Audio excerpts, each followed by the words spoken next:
Très bien. Alors ça, c'est un très homogène.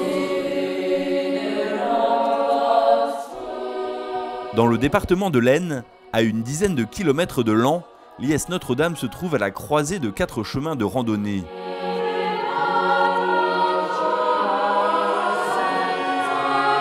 Le promeneur qui les emprunte s'enfonce dans le bocage et traverse les marais, les haies de peupliers ou les bois avoisinants avant de regagner la commune de 1500 habitants.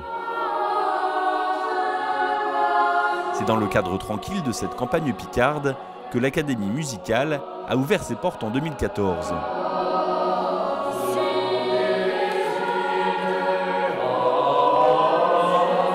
On a environ 3 heures de chant par jour avec les vêpres, la tutti, la répétition tutti où il y a tout le monde et la répétition par pupitre où on est soprano ou alto ou ténor ou basse. Quand on joue un morceau de musique, moi ça me transporte dans un autre monde.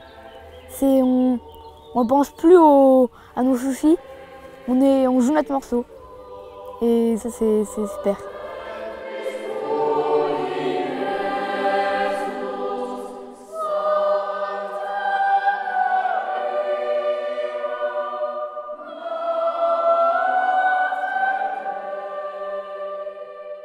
Quand on les voit jouer ou chanter, on voit un peu le caractère de chacun et on voit l'affinement du caractère de chacun tout au long de l'année. Il y a parmi nos élèves un garçon qui est très intérieur. Il ne va pas s'exprimer, on ne va pas beaucoup l'entendre par la parole.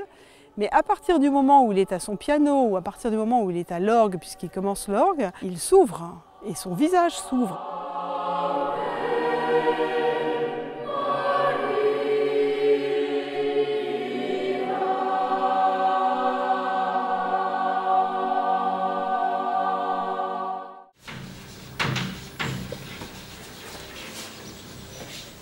Une des particularités. Si les horaires aménagés de l'académie permettent aux élèves de se consacrer à la musique, l'enseignement intellectuel exigeant représente une priorité de l'établissement.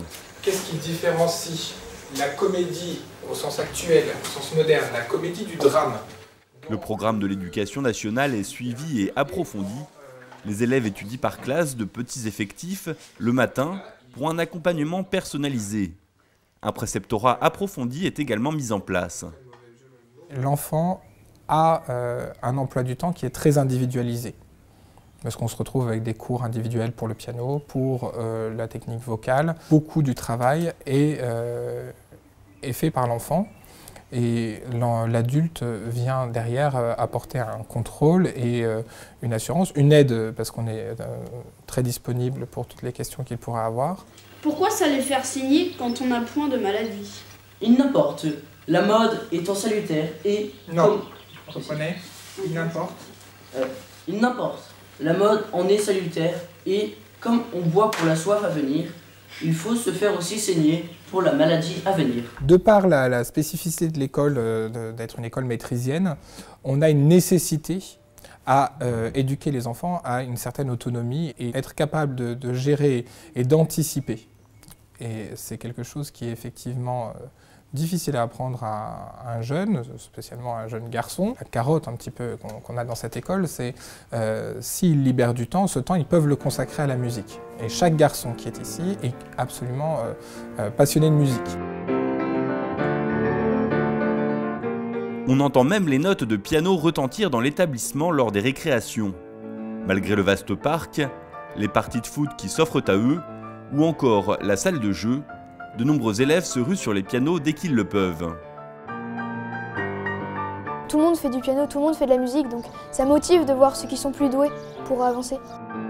Nous avons une approche qui est plutôt anglo-saxonne, c'est-à-dire que nous privilégions avant tout le plaisir de l'enfant et son désir véritablement de progresser, de s'améliorer et de pratiquer.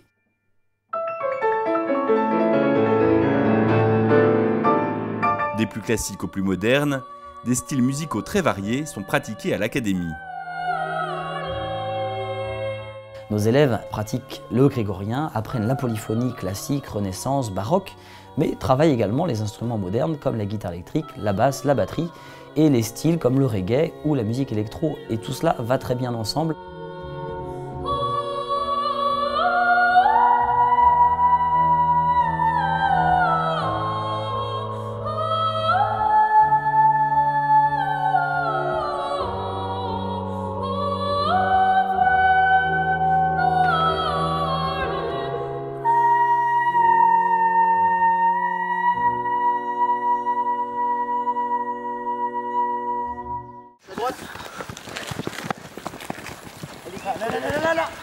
Un esprit sain dans un corps sain. Les études et la musique laissent place à 1 heure de sport l'après-midi.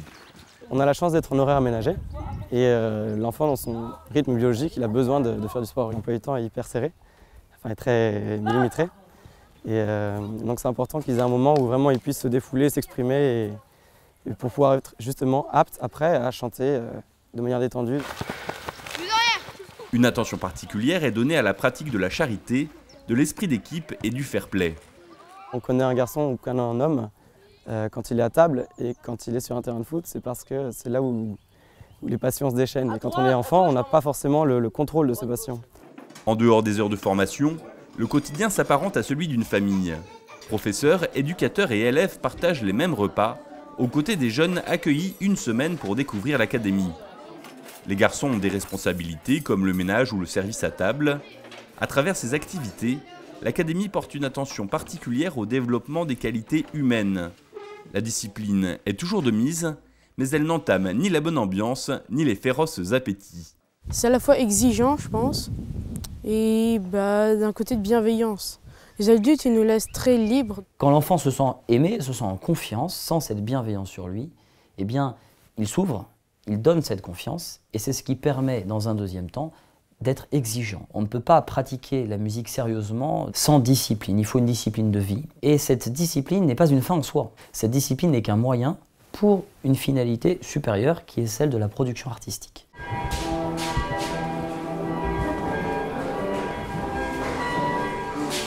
On va avoir 5 colonnes comme d'habitude. S'il vous plaît, 2 mètres de la grille comme d'habitude.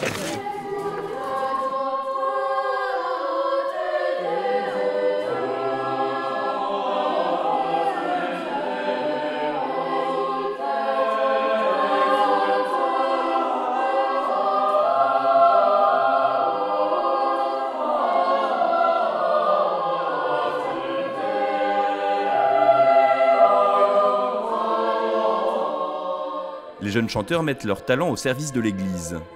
Leur évêque leur a confié la mission d'animer les vêpres chaque soir, soit près de 160 fois par an.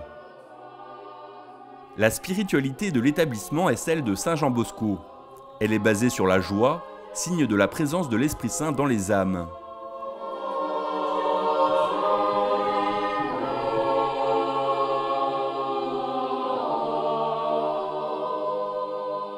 La vie de prière, ça permet ça donne une certaine paix et ça donne du courage pour les études. Le but n'est pas de former nécessairement des musiciens professionnels.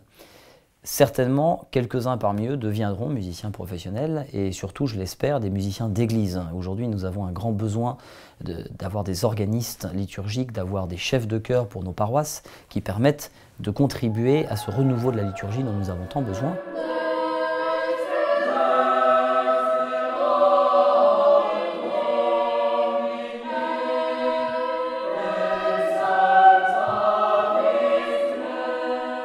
Nous sommes venus de Château-Thierry, ce qui fait 103 km, pour écouter la maîtrise, chanter, et nous avons vécu vraiment un instant de grâce.